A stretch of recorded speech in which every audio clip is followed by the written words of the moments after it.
कुछ नहीं करता है, वह उसका प्रेरक भगवान होते हैं, भगवान की वाणी होती है। इस कारण भविष्य में ईश्वर उससे क्या करा लेगा यह कहा नहीं जा सकता, वह खुद कैसे बता सकता है। महात्मा गांधी ने एक जगह और कहा, जिन लोगों के जीवन में हत्या है वो समझदार लोगों की दृष्टि में मुर्दाखोरों के समान हैं।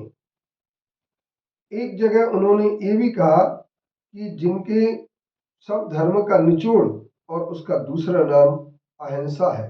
महात्मा गांधी की इस अहिंसा पर अगर हम विचार करें और सोचें तो मैं और एक बात और उनकी पढ़ करके सुना रहा हूँ कि तलवार का उपयोग करके आत्मा शरीरवत बनती है और अहिंसा का उपयोग करके आत्मा आत्मवत बनती है। अहिंसा का लक्षण तो सीधे हिंसा के मुंह को दौड़ जाना है।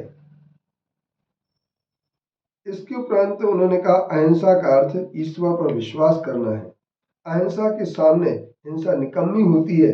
अगर आज तक ऐसा नहीं हुआ है तो उसका कारण यह है कि हमारी अहिंसा दुर्बलों और भीरुओं की थी। यदि हम दुर्बल और भीरू बनकर के अहिंसा की बात करते हैं तो गांधी जी कहते हैं, मैं गांधी के ही अहिंसा के वाक्यों को आपके सामने प्रस्तुत कर रहा हूँ। जैसे हिंसा की तामील में मारना सिखाना जरूरी नहीं है, उसी प्रकार अहिंसा की तामील में मरना सीखना पड़ता है। हिंसा में भय से मुक्ति नहीं मिलती, किंतु भय से बचने का इलाज ढूंढने के लिए का प्रयत्न हमें करना पड़ता है। और यदि भय से कोई मुक्ति दिला सकता है तो वह अहिंसा है। महात्मा गांधी ने एक जगह और कहा है कि जहाँ अहिंसा है वहाँ कोड़ी भी नहीं रह सकती, जहाँ कोड़ी है वहाँ अहिंसा नहीं रह सकती। अर्थात अहिंसा का रूप अपरिग्रह है। हमारे पास दो अमर वाक्य हैं, अहिंसा परमो धर्म, दूसरा सत्य के सिवा दूसरा कोई धर्म नहीं है। महात्मा गांधी ने इन वाक्यों के साथ हम और भी वाक्य महात्मा गांधी के अहिंसा के संबंध में आपको खोज खोज करके ला सकते हैं। और हम ये कह सकते हैं कि महात्मा गांधी ने कहा है कि सत्य के दर्शन और अहिंसा, सत्य के दर्शन बगैर अहिंसा के हो नहीं सकते। इसलिए आप अगर सत्य के दर्शन करना चाहते हैं तो अहिंसा परमो धर्म को अपनाएं। अहिंसा के बिना प्राप्त किए हुए सत्ता में दरिद्र नारायण का स्वराज्य होगा ही नहीं। स्वराज्य की प्राप्ति में जितने परिमाण में अहिंसा होगी उतने परिमाण में दरिद्रों का दारिद्र दूर हो जाएगा। अहिंसा के मानने वाले रोज अधिकाधिक अहिंसक होते जाएंगे और उससे उनका सेवा क्षेत्र बढ़ता जाएगा, और जो हिंसा के पुजारी होंगे उनका क्षेत्र संकुचित होता जाएगा, यह अंत में उन्हीं तक रह जाएगा। उन्होंने यह भी कहा है कि सीधी बात को भी मनुष्य टेढ़ी समझे, उसे सहन करने में कितनी भारी अहिंसा चाहिए।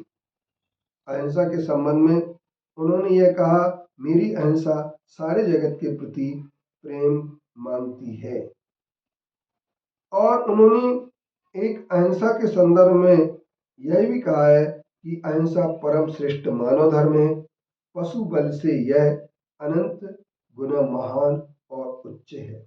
इन अहिंसा के संदर्भ में और भी विद्वानों में बहुत सारी बातें कही हैं, लेकिन मैं आज सिर्फ महात्मा गांधी की अहिंसा के बारे में ही बात इसलिए कर रहा हूँ कि उनका जन्मदिन है। आखिरी बात मैं ये कहना चाहता हूँ, अहिंसा मानो पूर्ण निर्दोषता ही है, और पूर्ण अहिंसा का अर्थ है प्राणी मात्र के प्रति दुर्भाव का पूर्ण अभाव। इन महात्मा गांधी के वाक्यों और उनके संदर्भों से मैं ये कह सकता हूँ कि भगवान महावीर स्वामी की अहिंसा, जिसमें उन्होंने कहा गया है, अहिंसा अहिंसा एक ऐसा उपाय है जिसके माध्यम से जीवों के प्रति करुणा और प्रेम स्थापित किया जा सकता है।